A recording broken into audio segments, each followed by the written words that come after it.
Hi dear friends, click on the like button and the subscribe button, hit the bell icon and don't forget to follow me on Instagram. Hi guys and welcome to another vlog. I am riding this motorcycle, the Yamaha FZ25. I have already reviewed the Faisal 25 which you can see by clicking over here, and straight away let's turn on this motorcycle. Now I know I don't straight away turn on any motorcycle, but I'm doing it for a reason, and here we are. So we can see the tri-LEDs up front. The headlight looks really nice, and although it's not the most powerful at night, I like the design of the headlight. It's kind of alienish. It looks different, small. Usually people like to put bigger headlights, and look at this parking light, doesn't look nice at all. However, the forks are chunky enough at 44 mm, and even the vents over here, the way the semi-fairing has been done, looks quite attractive. Now many of you will look at this motorcycle and say like, oh, this is inspired from the younger FZ. Well, not really. It's inspired from the FZ09, and this taillight might remind you of the Apache 200. So again, we've got a lot of LEDs. I don't like such kind of indicators on any motorcycle. Here's the tire hugger, and the exhaust is chunky. It looks nice. Good treatment on the pegs as well, and you can see these pegs are rear set, 10-spoke alloy wheels, a rear disc, which by the way is sized to 20 mm, and it gets MRF tires both at the front as well as the rear. Now this is 140 section, the front gets a 100 section. This is a 282 mm disc. Obviously there is no ABS because Yamaha.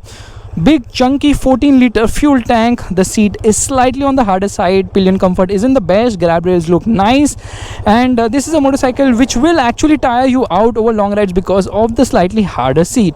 It says blue core over here, and this motorcycle will not really attract a lot of attention on the road because of the resemblance to the regular FZ, and a lot of them are on the road, but mainly because it doesn't wow you over in terms of design. The design is absolutely neutral, but I think we should get riding right away. So here we are. Now I'm astride the motorcycle, and let me tell you that the seating position is not completely upright.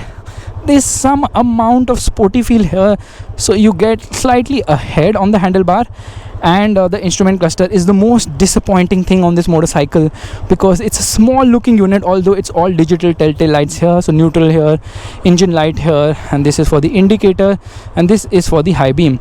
Now you can see there's a tachometer up front on the top, there's a fuel meter over here, there's a speedometer, and there's an average fuel meter which says 26.4 kilometers per liter mileage right now. Now if I click this button, it's showing me the clock. This is the odometer, trip 1 and trip 2. So this will be the mileage, which is real time. The only problem is that you cannot see more than one thing at a time. So either only one information can be seen, which means that when riding, if you want to see something, you really have to just keep pressing this button, which is by the way a little hard to operate. Switch gear is standard affair. This is the engine kill switch. This is the starter button over here, and here's the high beam, and you have to click this for the pass light. Downward indicator. This is the horn, decent horn. The mirrors are small, they don't give you a good view of what's behind, but let's start riding right away. Here we are, and right away I've given it full throttle because I think that's the way you should ride a motorcycle like the FZ25. Brakes offer good stopping power, but ABS is sorely missed. And this motorcycle, even though it weighs 148 kgs, feels quite agile. It's so much fun to flick right, left and center.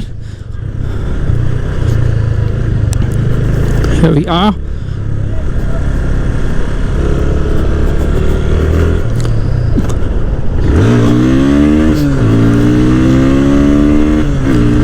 Zero to 100 kilometers per hour is faster than both its rivals, and it takes under 10 seconds, 9.89 seconds to be precise, as per the VBox test which we had done at Motorbeam. And you can see it's pulling nicely, and the top speed is well around 134 kilometers per hour as per our VBox test. Running into the red line comes in at 10,000 RPM only.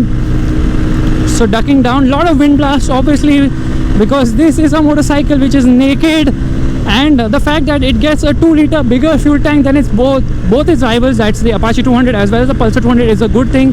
Mileage, it will return 135 kilometers per liter. Bad riding, it will return what it's saying. That is right now it's saying 14.6, but otherwise it should return around 28 kilometers per liter while riding hard and fast. And it is underpinned by a diamond chassis, which is robust, no denying that fact. Ride quality is good. Suspension has been set up very well.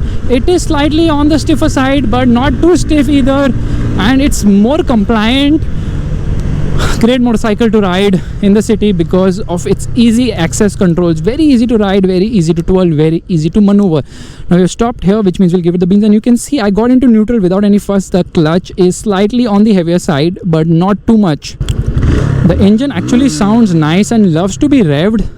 And here we are in first gear. The gearbox, like I told you, is slick shifting somehow, and the engine sounds really nice, especially the exhaust note is beautiful.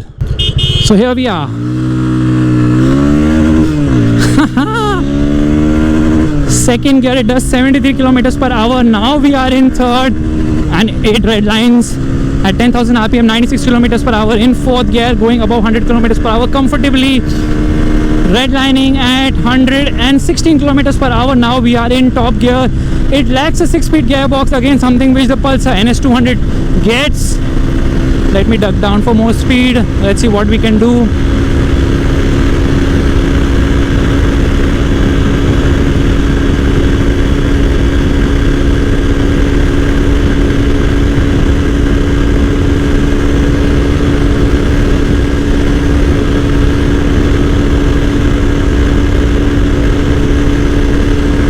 Come on, FZ25, show me what you got.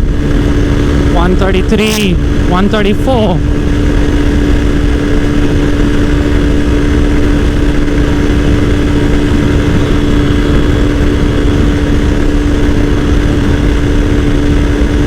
Well, that's about it. It won't go a single speed above that. I told you it does 134, not more than that.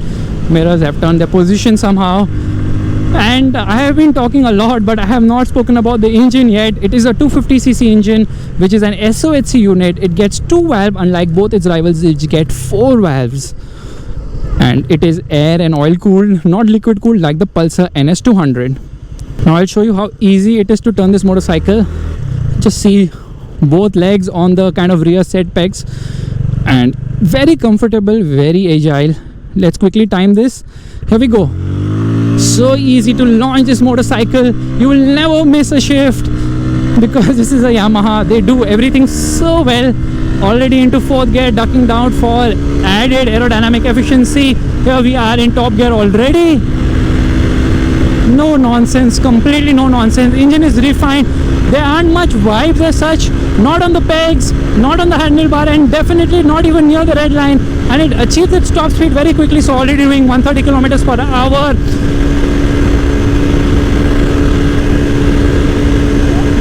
Nice, I like it.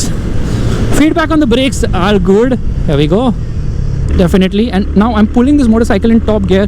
You can see the mid-range is so good that it just pulls. So peak power is 20.6 bhp at just 8,000 rpm. Meanwhile, the peak torque is 20 newton meters at just 6,000 rpm. And that's the reason why this motorcycle feels so punchy to ride. Low end is good, mid range is amazing, and because of this extended mid range, you won't really complain about the heavy clutch in the city because you can simply give it the beans anytime in any gear and it will just pull. So I'm already in 5th gear right now, and I was thinking that I'm in a lower gear. That's how good this motorcycle is in terms of engine. Refined motor, punchy performance, and it really, fools everybody by saying something else on the paper and saying something else out on the road, because much faster than what its paper specs will suggest, in spite of it being as heavy as its rivals. 148 kgs. I think I mentioned that before already, but I don't know why I keep mentioning it. I'm stupid.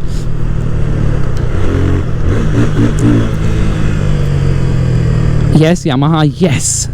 You guys know how to do it well. Now again, picking it up from a higher gear. No stress. There it goes.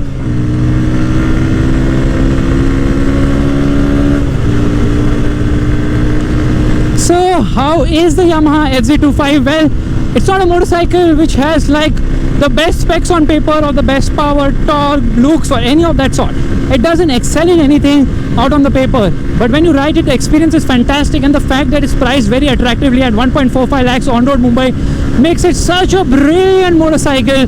remains glued through the corners. Not the best handling motorcycle, not a better handler than the Apache 200, but certainly a very good handler, certainly a motorcycle which puts a smile on your face, because for city commuting duties it is just fantastic. And out on the highway, it doesn't feel that it's lacking performance or punch, because it will do all the overtakes without much fuss. I don't have to downshift. I took that corner in top gear and I'm still in the same gear. Checking it, yes, I'm still in the same gear, and it just goes so well. I'm so impressed by Yamaha. Now just imagine that if Yamaha had given it ABS as an option, it would have made it kind of the perfect motorcycle in the segment, especially considering both its rivals are doing it, and TVS is giving a dual channel ABS unit. Revs very fast and cleanly. I'm so glad Yamaha has given us one long-term motorcycle, the FZ25, which means that we will be riding this every day, and at least someone in the team would be having a lot of fun, yet not being stressed out, because this motorcycle is not about being stressed out. It's all about being fast, yet not really worrying about downshifting or pulling the motor hard and fast, something which you have to do in the Pulsar, because the Pulsar's power is kind of concentrated on the top end of things. Here we are yet again, upshifting. You will never miss a gear on this motorcycle. That's how good Yamaha makes gearboxes. Now obviously this motorcycle needs service. Post that it will become even smoother, and it actually beat all its rivals in a drag race other than the KTM Duke 250, which happens to be faster, obviously because it produces more power also. I think 11 horses more. So here we are yet again. Beautiful bike, beautiful engine, lovely dynamics, ride and handling balance is spot on, comfortable, doesn't feel stressed, and that's the reason why people buy a FZ25, because it's a no-nonsense motorcycle, a motorcycle which really doesn't make you look at paper specs or worry about racing with anyone out on the road. It's about having fun alone, and Yamaha has absolutely nailed it with this motorcycle. Only thing I wished it had ABS. So guys, this is my video of the FZ25. I am just blabbering again and again and again. Well, I have no option but to blabber, because I've already reviewed the Faisal 25, and you know, to kind of keep that video different from this one, I'm just trying to say something different here, and I'm doing a terrible job at it, I know. Here we are. In fact, I like this motorcycle so much that at one time I was thinking of buying one, but hey, I'm just greedy, ringing the throttle all over the place. So brilliant. Yamaha, you really know how to put a smile on anyone's face. But you know, it's about the expectation. So many people expected this motorcycle to be average, but it's not. It is way better than average, because when I looked at the power and the engine specs, I'm like, what? 2 valves, SOHC, no liquid cooling, no 6-speed gearbox. क्या है ये यार? Pulsar 5 साल से दे रही है. But the experience completely changes, and you know, you bite back your words. Anyways guys, here we go. Bye.